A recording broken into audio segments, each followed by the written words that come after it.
I'm going to be reading a chapter from A Work in Progress, the novella.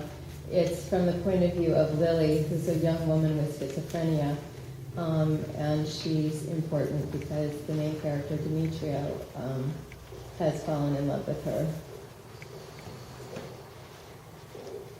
June in the mental hospital was hot and sticky. The air conditioning consisted of ancient, rattling window units, and although the thick walls provided some insulation, by mid-afternoon the wards were simmering. The nurses' aides and orderlies, recent immigrants, smelled of curries and garlic. The patient's sweat had a chemical tang. Only the doctors and nurses, deodorized and powdered, smelled cool and clean, as though they were exempt from perspiration, although sometimes their faces had an oily sheen. Lily was frightened by the shower. She had to be coaxed into the stall. It wasn't like at home where you could lock the door. Metal clanged, sinister laughter bounced dangerously off the walls. She thought she'd heard a baby crying in the drain. The orderly insisted she was wrong, which didn't help. "Wash your hair. Look nice for your mommy," said the orderly. "My only mother is Earth." "Wash," the orderly said. Lily obeyed, sudsing her hair while the baby wailed and the water needled her back. The consequences for disobedience were strict. She did not want to go to the blank room again. Finally, she was given a reprieve and a towel. Outside, brilliant summer light, sloping lawns, huge blue agave cactus, and next to these, like unexpected visitors, somber pines. Bugs hummed and whirred. The heat pressed down a blinding weight.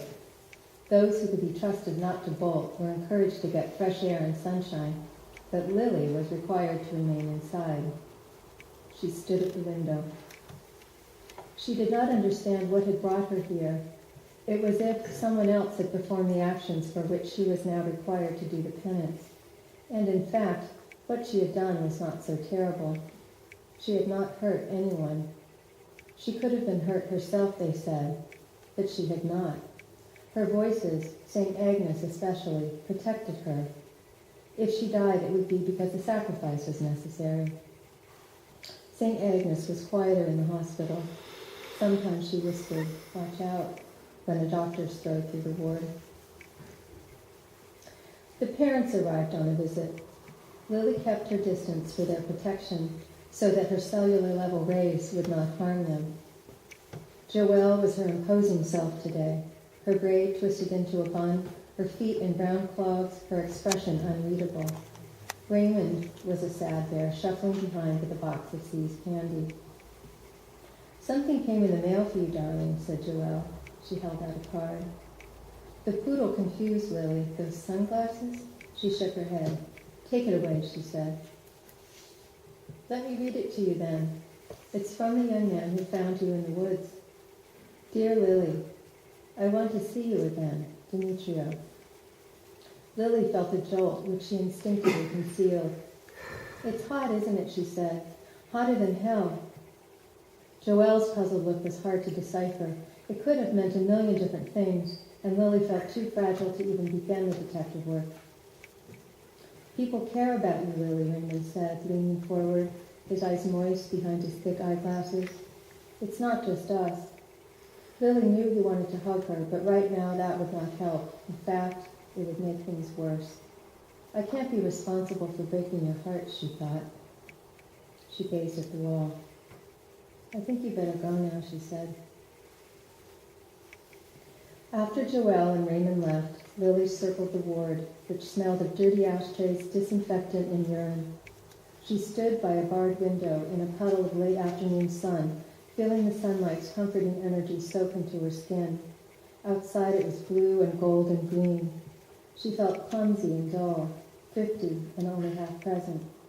It was the current medication which smoothed things out, but also slowed things down. When she complained, they told her to be patient. But she was already a patient. She watched a small brown bug walk straight up the wall, a miracle. These happened every second. If Lily had had a choice, which she did not, she would have elected to remain a child. She had had a happy childhood. Fairies everywhere. They fluttered their wings and banged their shiny heads against her bedroom window, formed clouds above trees, and scuttled into corners when teachers clapped. She put the quilt over her mouth so that she would not breathe them in while she slept. What is normal for a child is illness in an adult. Lily discovered this when the hormones arrived, bringing the gift of darker voices. Endless, shameful visits to the psychologists and psychiatrists began. Lily's voices were real, and yet no one else could hear them. Because of this, she had learned to conceal, which only increased her certainty that she had been chosen. She looked again at the card in which his name was signed, the garden man, the one who'd come with her into the enchanted woods, Demetrio. Joelle had left it on her bed. "He's dangerous," St. Agnes whispered. "Why?" "He's a man." Right. Lily nodded miserably, remembering his beautiful brown hands. "Dinner time, Lily," said Heather. Heather's fingertips were wrapped in thick bandages. Lily liked Heather, although her face was scary, those angry red grooves running down Heather's cheeks. Patients were drifting toward the dining room in the smell of food. "Okay," said Lily. "We're all saints in here," said Heather. What she meant was those who threw food or otherwise misbehaved were not allowed to eat with the group. In platters on the table, limp noodles with butter and cheese, lima beans, sliced meatloaf, a fruit salad, and the imp of the apocalypse dancing atop the napkin dispenser. "Well then," said Dr. Ashley, smiling, "who would like to give the blessing tonight?" Thank you.